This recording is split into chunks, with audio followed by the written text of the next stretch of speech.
Hello again. Happy Thursday. Just before we started, I asked Tim, can you guess where the cold front is? I'll give you a quick second to think about it. Okay, that second is over. It's actually down here near the I-10 corridor. If you can see where you have the winds meeting up, these northerly winds meeting with these southerly winds, that's actually where the cold front is. And the big country, as you can see, is already feeling those impacts of that cold air that's made its way behind that front. Us in the Concho Valley, we're not too far behind. We're going to continue to see that cool down overnight. But here's a look at the gradient that we have right now. 63 in Junction, 36 over in Snyder, 40 degrees right now in Abilene, while it's 57 here in San Angelo.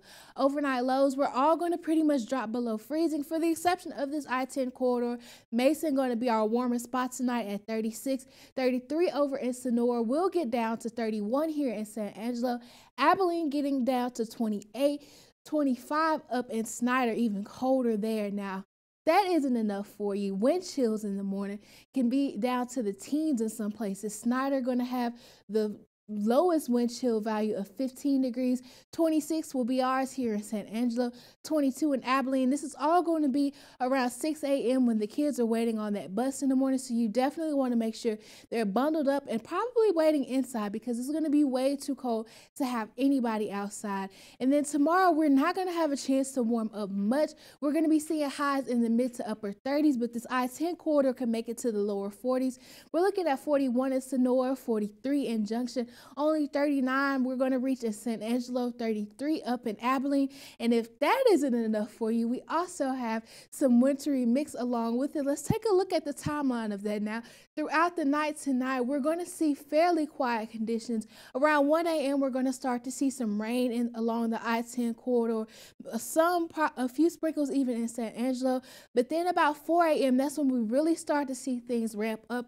All of this pink is frozen precipitation. This white mixed in with it is snow flurries. So we're looking at wintry mix along with rain falling for pretty much the entire viewing area. And then by 8 a.m. when we have that morning rush hour, as you see, pretty much all of us going to see some form of frozen precipitation, whether that's ice or snow even farther north. Lamesa getting in on that, Lubbock getting in on that.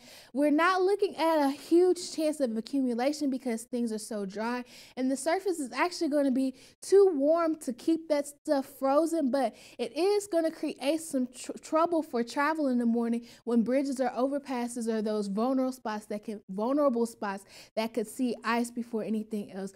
By lunchtime, we'll see things starting to try to clear up in the Concho Valley. San Angelo getting a slight break, but along the I-20 corridor, they could be seeing snow around lunchtime. Midland seeing some snow, Colorado City, even Abilene. But over the afternoon, that's when we're really going to start to see things break up. So after lunchtime, that's when you can kind of get that sigh of relief in. By the time you're turning us back on at 6 tomorrow, we'll all be dry by then with a chance to warm up. But we're going to bounce back pretty quickly, but we'll get to that in a second. Tomorrow night going to be even colder than what tonight is. We're going to see lows dipping into the lower 20s, some places in the teens. Sterling City, Big Spring, Colorado City, 19 degrees is their low. Garden City getting down to 17 degrees. We're going to get to 22 here in San Angelo and in Abilene as well. Ballinger hitting 20 degrees is their overnight low tomorrow. But thankfully, that cold isn't going to last very long. We'll bounce right back this weekend when high pressure returns to Texas. We'll see sunny skies at least through the rest of the forecast period. Highs on Saturday peaking in the lower 60s.